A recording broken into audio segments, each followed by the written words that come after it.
Don't get blinded by the light from fame. We're all ordinary people at the end of the day. We make decisions, some good, some bad, but we all pushing for things we never had. Ordinary people with extraordinary ways. Yeah. Everyday people trying to make a way. It's just us. Ordinary people with extraordinary ways. Yeah. Trying to make a difference step by step each day. It's just us. Welcome to IJU Ghana Live. I'm your favorite host, Semeh, on location at the Street Children Empowerment Foundation in Accra. On today's show, we'll be discussing her journey, some of her struggles, and her successes with my guest, Dr. Anita Davis-DeFoe. Dr. Anita Davis-DeFoe is an author, speaker, facilitator, strategist. She has hosted a radio show herself before. She's a grant writer. She's had a magazine publication. She's a world traveler. She has done extensive work with non-profit organizations. She teaches churches and other organizations how to establish social enterprises. Today, I really want to talk to her about her success story. Dr. Davis-DeFoe, welcome to IJU Ghana Live. Oh, thank you so much. It's such an honor and privilege to be here with you. The only thing is missing, I wish my feet were actually on the soil there in Jamestown, Ghana with you. Thank you very much. And before we go, we see what you are doing now, but we want to know more about the journey. What were some of the struggles, the successes, the lessons learned? Well, one of the biggest struggles, and I think people face this all the time, do you seek purpose and passion, or do you just go after money? And when I got at that crossroads, and I had journeyed working a variety of jobs in the NGO sector with government and corporation, but there was something that kept calling me that there was more work for me to do, different work to do. And people were saying, you're a vice president at this company where I was, you're making great, money. What are you talking about purpose? What are you talking about leaving? You must be crazy. What are you saying? And so the struggle I had was whether I was going to be courageous and pursue purpose and be more purposeful in my work, or was I going to take, kind of the easy way out. And finally, after kind of grappling with it for 3 or 4 years, I finally decided to answer the call. I had lost both of my parents, and kind of reflecting on them and their lives. And I said, Anita, are you more afraid of never finding a job again, or more afraid that you might not fulfill your divine assignment? And so I decided to follow purpose. The first year of my business, it was like a magic carpet ride. I had more contracts than I had time. And a colleague said to me, some of the amounts of the contracts you have, that's unusual for someone, full time. Although I had worked and I had done, side contracts, but just full force into it. After the first year, the Great Recession hit the American economy, training and a lot of the things that I do. Wow. Those were the first thing to be cut. So here I'm grappling with fear about my finances, because I've left, the job. I'm out here, as an entrepreneur. So that was one of the, the big struggles, one of the big fears that I had, questioning myself on, did I make the right decision? And I know people grapple with that all the time. Do they follow purpose, or do they just stay really in a situation that they're totally not happy, that they know they're really not using their skills, but they stay there because they're afraid? Wow. Phenomenal. If you are watching this show, this is someone that I personally admire so much. She's In fact, this show is actually happening because she connected me with the founder of IJU Productions. So I'm sure already I am learning a lot already. There's a lot more value that we are going to offer on this show. So please, you don't want to miss this show ever. You want to click on the subscribe button of this channel. You want to book it in your diary somewhere so that every week you can listen to our radio discussion. We promise to bring you high content of value, making people inspire you to get out of the comfort zone. One thing I have learned already, she said she was questioning herself. She looked at what she had and moving out of that comfort zone. It was like, can I do this? Dr. DeFoe, I'm so proud to be hosting you on this show right now. Now, you have a successful track record as a leader in workforce development. Can you share tools for creating a good team? Well, one of the things is understanding that in workforce and as leaders, you have two things that you should focus on. Okay. And we often get these twisted. You manage processes, but you lead people. And many times we, in our leadership roles, and when we're looking to try to maximize the impact of the team, we forget that. And I'll repeat that again. Leaders, they manage processes and they lead people.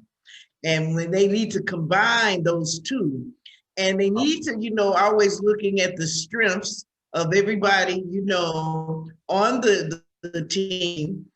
People want to have a feeling of, everybody has this need and a desire to feel significant, and they want to feel, that they're a part of it. So making sure that people clear about the mission and the goal, and let them know how significant a role they play on the team. It can be from the person who cleans the building to the CEO. If the building is not clean, who wants to come there? So everybody plays a vital role.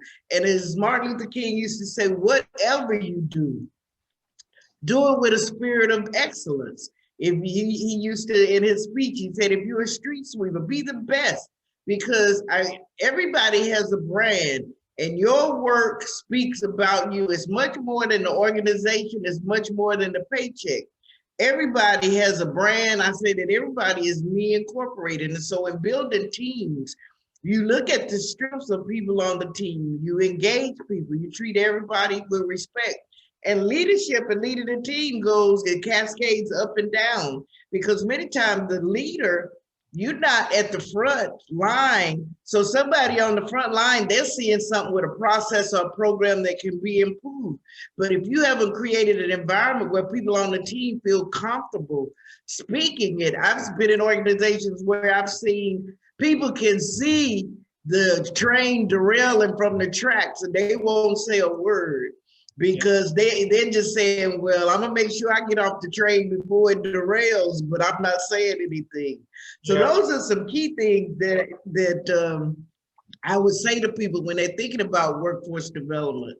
You invest in people, you look to their strengths, and you do skill building. And as a leader, you have to constantly be learning, and you can't be afraid of the brilliance on your team.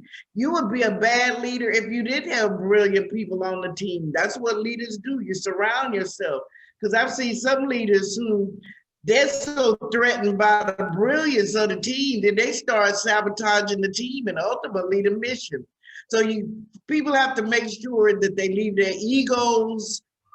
They just really need to not even have an ego. Get rid of the ego and stay focused on the mission. Wow. Two things.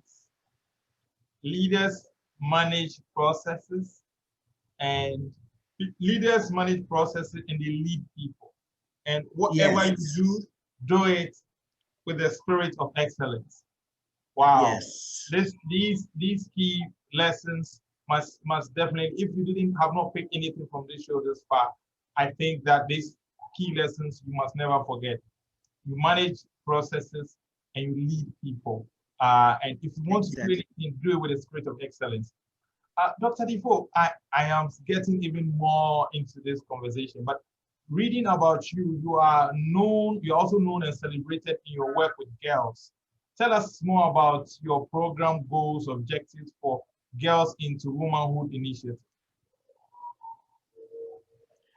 Well, it actually, and this is when you answer the call to purpose. I was directing a program at a college that worked with first generation young people to help them get on a career path and go to college. And a guidance counselor at the one of my schools. My program was in 16 schools, and my team and I went into these 16 schools. And she said that she was having some challenges with girls. They were bullying each other, inappropriate, behavior, self-esteem issues, defining themselves, by material things, just the gambit. And so I started to do, a group with them, one-on-one group with me, in addition to what my counselors were doing. And when I started to talk with them, some of my, my own struggles, my own, journeys. I was fortunate enough. Both of my parents were educators, and so I had, a lot of, support. But everybody doesn't always have that support. So my program is focused on building the capacity, the competencies, and the confidence of girls. So it's a lot around, career development and financial literacy and leadership and understanding that, you can like nice things, but things don't define you. And you might have been born on a less privileged side of town, but that doesn't limit you. And so it's really about working on mindset and career aspirations, because girls, when you educate them, as the proverb says, you are educating a nation, because they are the nurturers, and they're the ones who would, can elevate the mindset. If they get married, of their children, they do much more than just have children. So what I try to work with girls is to help them to see and embrace their own potential, to walk with a self-respect, and not let someone, outside of themselves, define them. Because once they get a career and they're able to be self-sufficient, they tend to make better choices in relationships. They are less prone to domestic violence. They're just better able to create a quality life for themselves. And I always say, often as girls and women, we feel if we don't have a mate, then our life hasn't begun. Well, if you are self-sufficient, you are able to make a better choice for a mate, because now you're not getting with someone because you can't finance your life. Yeah. You are making better choices. And I also say, in support of young men, girls and women have to realize the man is not your ATM machine. And so you can't be treated, the man just, you need somebody to pay your bills. So it's this whole mindset. So those are all the kinds of things that my program does. It really works to try to work on attitudes, belief systems, and helping people to find a passion that they want for a career path, so that they can be fulfilled. Because people always want to be fulfilled, even though they may not know it. And we spend most of our waking hours at a job or doing something. And when you're idle and not doing anything, you find yourself very frustrated. And so those are the kinds of things that I want, young ladies to know and understand, and know their power and their brilliance. And know that, what you see out here in the world, that doesn't define your beauty. That doesn't say, who you are. Because people can call you anything, but it's what you choose to respond to. Yeah. Wow. Mouthful. And again, you are. I was raised by a woman myself, so I know what you're saying. If you educate a woman, you educate the whole nation. Could you agree? Said the same. Yeah, Ghana will refer to could you agree more. If you educate a man, you educate an individual. If you educate a woman, you educate a whole nation. So I am really, really glad that, and congrats for doing all this outstanding work to help girls in neighborhood, into neighborhood initiatives. But one of the key things that have defined the relationship between a man and a woman has mostly been economic driven. But I also know that you have done quite a lot of work helping women to generate income from things they can make themselves. Can you share some ideas with women that are watching so they know you're not just saying women can do it, but you have practical examples to show them so they are able to economically lift up themselves? Well, for example, I don't know if you can see, if you see this necklace that I have on, yes, which is exquisite beadwork. Yeah. This is the handiwork. This is the business of someone. If you could see the skirt that I have that is out of African textiles. So what every woman needs to look at is her gifting, her talents. There's things, you know, when I was in Nigeria, my host and her tailor, they brought me a beautiful dress every day. Yeah. And when I went back to, you know, to the States, everybody was asking, where did you get this beautiful clothes? Since I've been here in the Virgin Islands this past week and a half, everybody was like, where did you get their jewelry? Where did you get? So people have a gifting and a talent. So it could be, you know, you may make sweets, you may sew, you may compose music. These are things that I have seen. Publishing. I know some people say, for example, they were sewing, Paul, and then when the pandemic hit, they pivoted from whatever the dresses they were making and they started making masks. So these are some things that I know can work. Jewelry.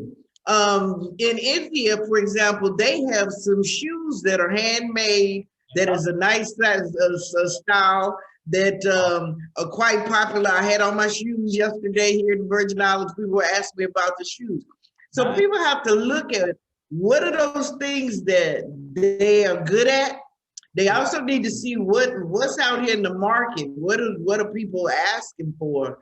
And then use their talent. So whether it's making jewelry, whether it's earrings. There was a program that I visited in Thailand, and they were working with folks that had been victims of trafficking. And unfortunately, most of the folks that were there were folks that were from Africa who had been promised a job and they ended up in Bangkok. But this NGO, they had a coffee shop. There was one person there that was staying in the residence. She was good at baking. So she did all of the baking, and then they sold jewelry. So they had the studio where they made the jewelry and the necklaces. And then they had someone who, she was showing them how to make the simple shoulder bag that is popular there. So they had started to make those bags. So people need to think about what is it they can do? Can you sew? Can you make jewelry? And those are things that can be turned into entrepreneurial experiences. Yeah. The big thing that I see that hampers women, particularly in Ghana and Nigeria and other places that I've been, is the lack of partnerships and distribution channels. And so if people don't come there to visit, they have difficulty. And so it's important for people to create a virtual marketplace now, because the world is your customer. And then COVID has really pushed the need for having virtual markets and for having, partnerships around the world with people so that can expand your distribution channels. Wow. But everybody, I believe, is gifted. We're born with one thing, not what we learn in a book, but something that may come natural. You might have studied it, but every woman has something that she can monetize if she stops to think. She may need a little bit of, assistance in really expanding it. But those are the kinds of things that I have seen to be successful. Wow, wow, wow, wow. That's great insights again. Great. Look at what is around you, the talents you have, and then go in there. I also see that you have done yet another wonderful project with Upshift Global. Can you share more about that as well? Well, Upshift Global is the rebranding of my companies under one umbrella. And the name came to me really divinely because wherever I go, I try to upshift people in places. And we're in such a global world. And that is my company that provides services around the world. So we do a lot around capacity building for NGOs and faith-based and corporate organizations. We do a lot around workforce. I do a lot about with the grant development, but I've really been pushing NGOs to really more embrace social enterprise because you cannot run an NGO waiting for the next proposal to come out. Many times, you may need even startup money and you don't have money to start. You got to have some unrestricted. And the best model out here is for an NGO to have a for-profit arm and the nonprofit arm. If you look at Goodwill, who is flourishing everywhere, whomever was the visionary behind Goodwill years ago, because Goodwill was over 100 years ago, they started out with the social enterprise model. So I'm all about, business growth for whether for a nonprofit or a for-profit, because I tell people all the time, an NGO, you're in business too. Yes, you're selling, hope and access to opportunity, but that nonprofit, that's just a tax status. That doesn't mean you shouldn't have a business model. And so that's what Upshift does. Try to upshift the impact and the operations and the reach of organizations. And so partnering people together and helping them to make connections so that you can have that global impact.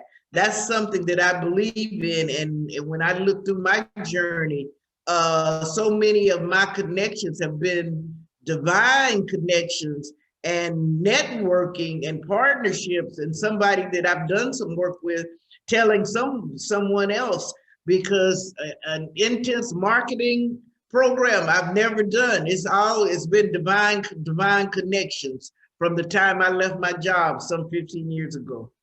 Wow. Wow. It's an honor to have you on this show. As the author of many inspiring and soul-living books, what would you say is the most writing thing you've done in your life?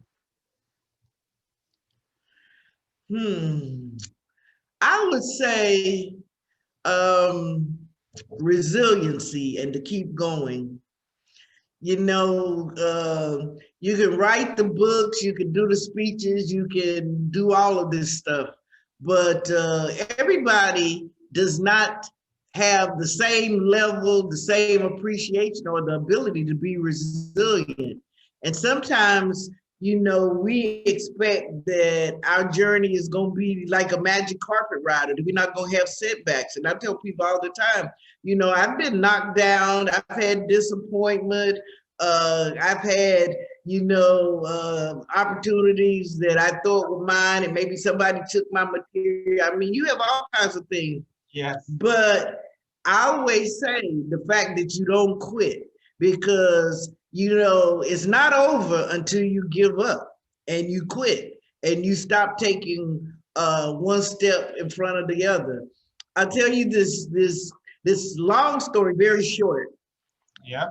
In the height of after I had started my business and things were going well and I was just humming along and I was like, oh, this is fabulous. And then the economy took a dip.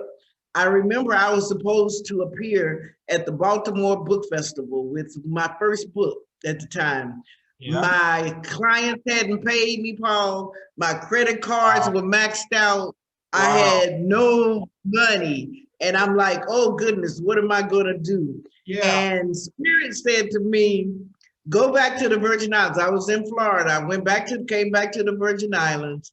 And I said, well, still no client had paid me. And I said, well, God, if I'm supposed to be at this book festival, you're gonna have to make it happen. Three days passed, and Spirit said to me, check your voicemail in Florida. I called my voicemail. There's a message from the Maryland Food Bank. I'll never forget this. And they Wow. said that they wanted to book me to do a training. That's when they were about to create Feeding America, and they were bringing all the small food banks together because they wanted to improve their operations and their processes. Me Wow. and the woman missed each other for days, and I was about to give up. And I remember this message I had seen one night that I was up late writing or doing something, and Bishop T.D. Jakes had a message called "It's at the Door." And he said that many times we miss opportunities in our divine destiny because we don't take that one more step because we give up. So Wow. that resonated with me. And I said, okay, Anita. So I called back to Florida and to see if I had any messages from, the people in Maryland. I called her, she answered the phone and she said, oh, Dr. DeFoe, I'm so sorry, we've been missing each other, but we were trying to get everything lined up. She said, I know you usually ask for a retainer, but do you mind if we pay you at the conclusion of the training? And what would have me, and this is when I knew that I was on purpose and that my steps were being ordered divinely, because the weekend that they booked me was the weekend I needed to be there for the book festival. To this day, I still don't know, because I don't ever remember seeing them sending them any marketing material. I got on that airplane with $20 US in my pocket, and my books and my faith. And I went there and did the training. They paid me, and they had a driver assigned to me. I found out where the bank was. The driver took me to the bank, and I cashed the check, and I did. And so anytime I find myself, questioning myself, I think back to that. Because even when I've shared it with some folks in the faith community that I do work with, they were saying, but God. And so that's the biggest thing I say, is being resilient and keep going, even when fear grapples with you, with finances, discouragement, you have the distractors. You gotta stay focused on that divine mission and what your heart is telling you and what you know is good and right. Because we hear those voices and we know, but we often let the outside voices or our own inner critic derail us. So if I would say, if anything that I've achieved beyond the writing, beyond any of that, is to continue, because I really wasn't socialized to do what I'm doing, Paul. My father was a school principal for 43 years for one school district. And my mother as well. So the entrepreneurial and doing all of the things that I do, I wasn't raised there. I was raised as most people. You go and get one job and you stay there until you retire and get your gold watch and your certificate. But that's clearly not my divine assignment. Wow. Wow. I have learned so much. I've learned so much. I'm sure our viewers and listeners have learned so much. This is the essence of this show. It's just us. Our stories, our struggles, our successes, whether you are in Ghana or beyond the continent, in the diaspora, we have such unique stories. But like $20, you get on the plane with $20. You would think that, yeah, I know my listeners in Ghana would think that if you are in the States, you don't have struggles. But our stories is art. Whether you are here or there, you have to have that spirit of being able to overcome, to have faith in God, to have faith that, hey, this step, I'm giving it my best shot, and no matter what happens, I know it's going to come out right. And then you take that step of faith, and then everything falls in place. Dr. DeFoe, I'm so honored to have you on this show. I have learned so much. I've been inspired. Just like you, I was never raised as an entrepreneur. My mother was never educated. So even doing all of this, going to school, having a degree, and daring to dream and even host a show is all just faith, a leap of faith. And I'm happy that you have motivated me personally. I have taken a lot from this. But before you leave, you mind sharing something interesting with our audience that they may never get a chance to know about you?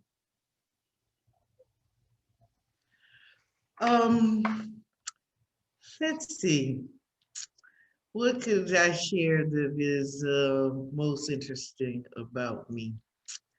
I would say that I struggled here again with divine purpose. A hurricane came through the Virgin Islands. I spent 6 hours in a closet, and when I came out, the destruction all around me.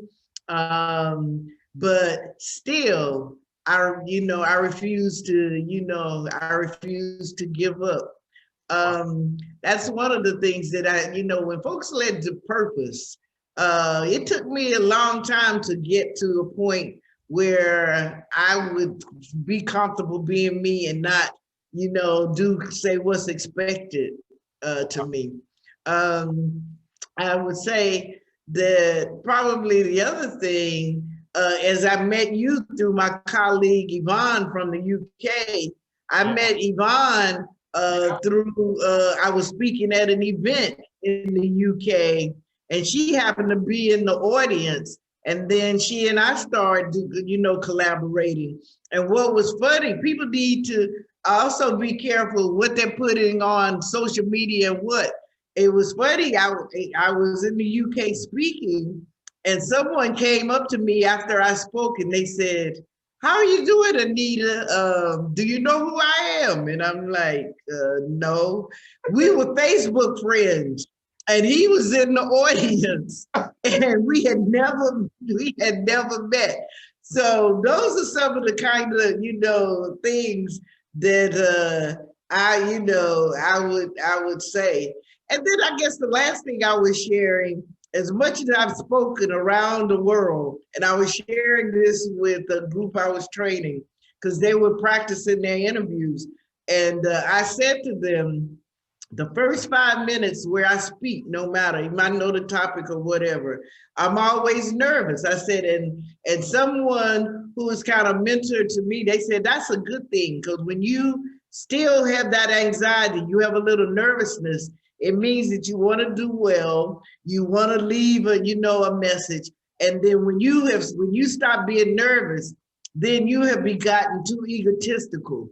And then you have lost that touch.